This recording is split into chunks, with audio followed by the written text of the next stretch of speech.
Bonsoir à toutes et à tous les amis, j'espère que vous allez bien. C'est votre Parisien préféré, Kenzo le Parisien.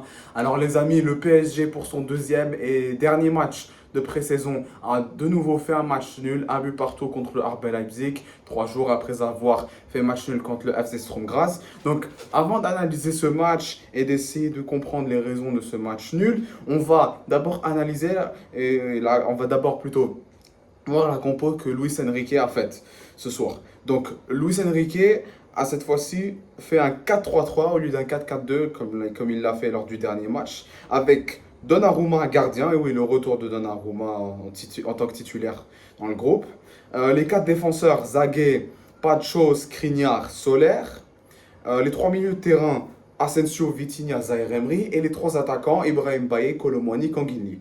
Oui, donc encore une fois les amis, on voit que dans ce 11, il y a un mélange de l'équipe A et de l'équipe U19. Mais en même temps, les gars, la première question que je me pose en regardant cette compo est la suivante. Que fait Carlos Soler en tant que latéral droit? Depuis quand Carlos Soler joue latéral droit? Là, Luis Enrique, les gars, c'est un entraîneur que j'aime bien et tout, mais vraiment, des fois, je me pose des questions dans ses choix de compo et de tactique et tout, parce que vraiment, des fois, il fait des trucs bizarres, des fois, je le comprends pas.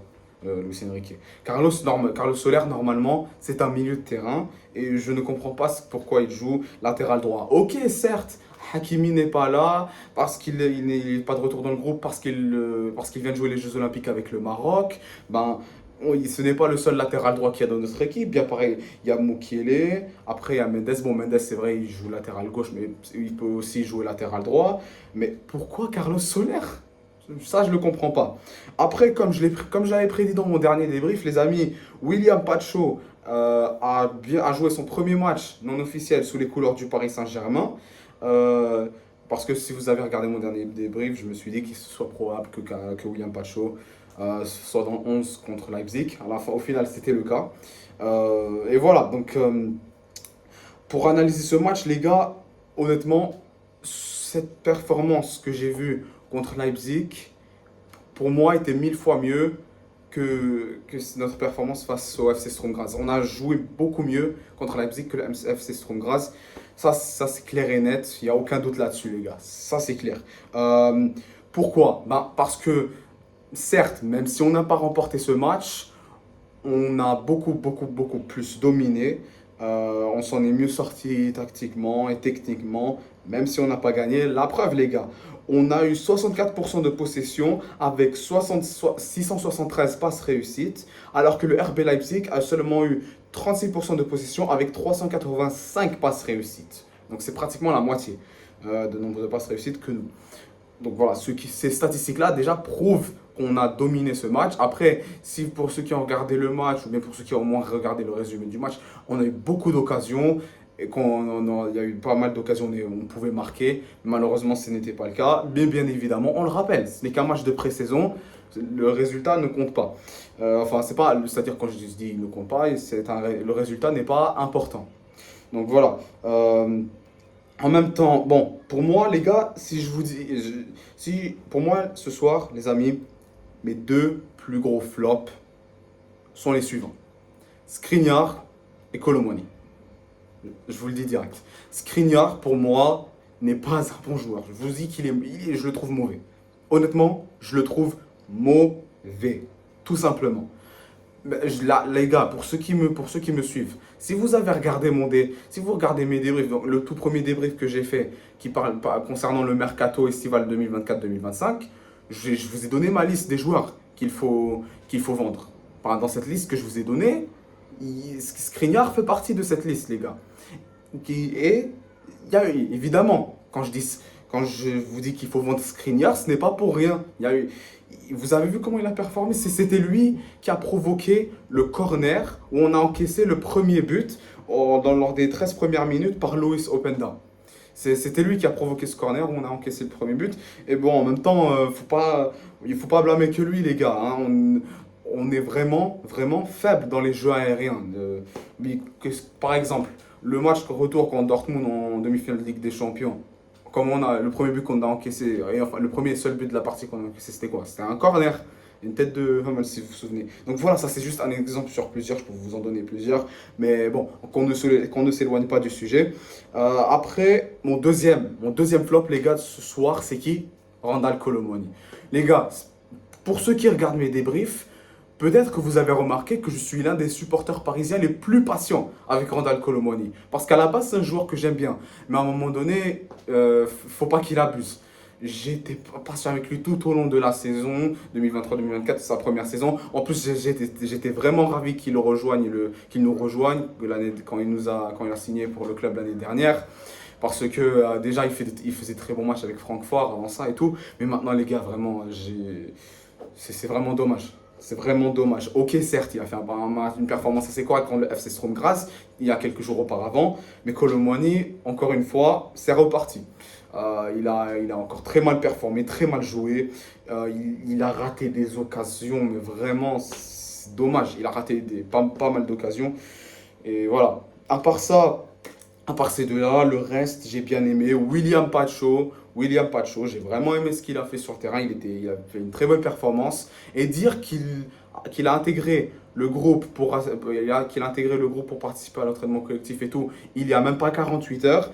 Il dispute son premier match, et bon, on l'a dit, non officiel sous les couleurs du PSG, et il s'en sort quand même bien, donc ça reste prometteur. William Pacho, joueur qui vient d'arriver.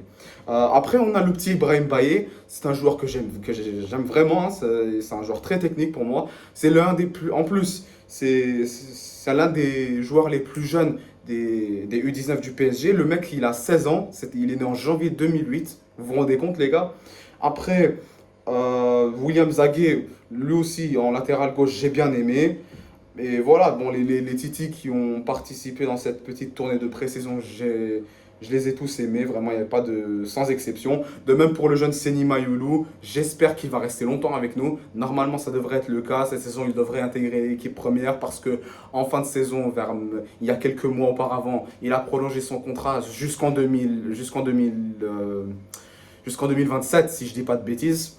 Et voilà. Après, en même temps, il faut le remarquer, tous nos joueurs sont maintenant de retour dans le groupe. Ils sont tous de retour pour ceux qui ont joué les compétitions internationales. La dernière fois, j'ai dit qu'il manquait Marquinhos et Dembélé. Maintenant, ils sont de retour, même s'ils n'étaient pas dans le 11. Et je trouve que voilà, leur performance était assez correcte. Après, les gars, il y a eu Gonzalo Ramos qui égalise à la 70e minute.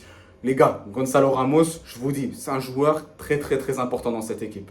Déjà que la saison dernière, c'est grâce à lui qu'on a eu seulement, j'ai bien dit seulement, 2 défaites en Ligue 1 parce que si vous avez regardé les matchs du PSG en Ligue 1 la saison dernière, c'était toujours lui qui égalisait à la dernière minute contre des petites équipes, dans les matchs contre des petites équipes à domicile.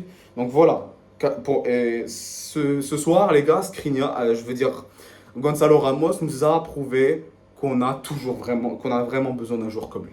Voilà, tout simplement.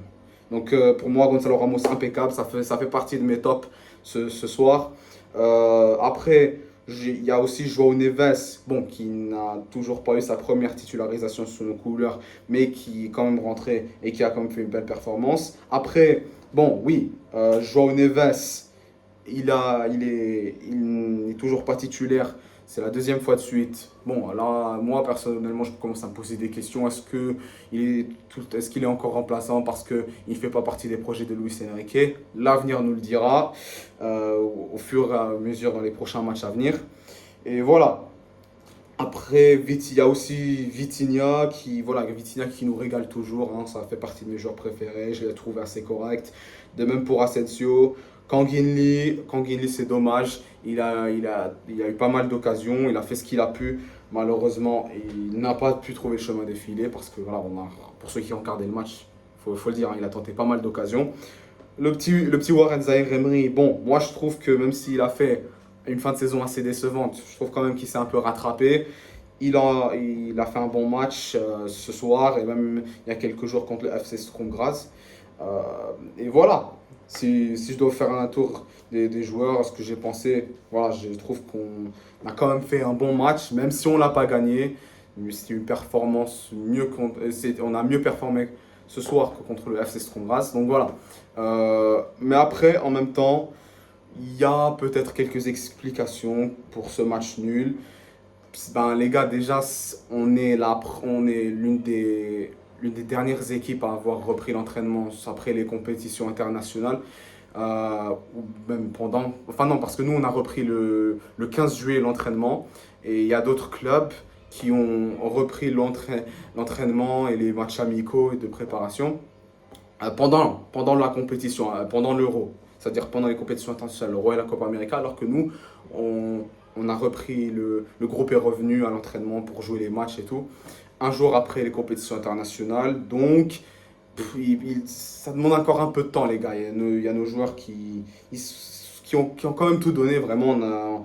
On a la bonne chose, les gars, dans ce match, c'est qu'on a vu une équipe qui a eu le mental d'égaliser et de même essayer de gagner ce match.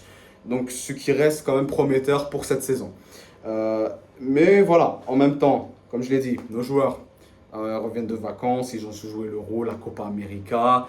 Le groupe a repris l'entraînement il y a même pas 2 3 semaines. Donc voilà, ça demande encore un peu de temps, mais je trouve que ça reste prometteur et je suis confiant pour cette saison qui va venir. Alors voilà les gars, comme vous l'avez su, bon, ce débrief, il était un peu plus long que les autres parce que voilà, je me suis dit qu'il faut dire que je dois quand même rajouter pas mal de choses. Mais voilà, sinon les amis, j'espère que cette vidéo vous aura plu. N'hésitez pas à mettre un pouce bleu, à vous abonner, partagez avec moi votre avis dans les commentaires, ça fera toujours plaisir. Et je vous retrouverai pour une nouvelle vidéo dans quelques jours, qui sera l'avant-match de notre premier match officiel de la saison, Le Havre PSG, premier match, première journée de Ligue 1.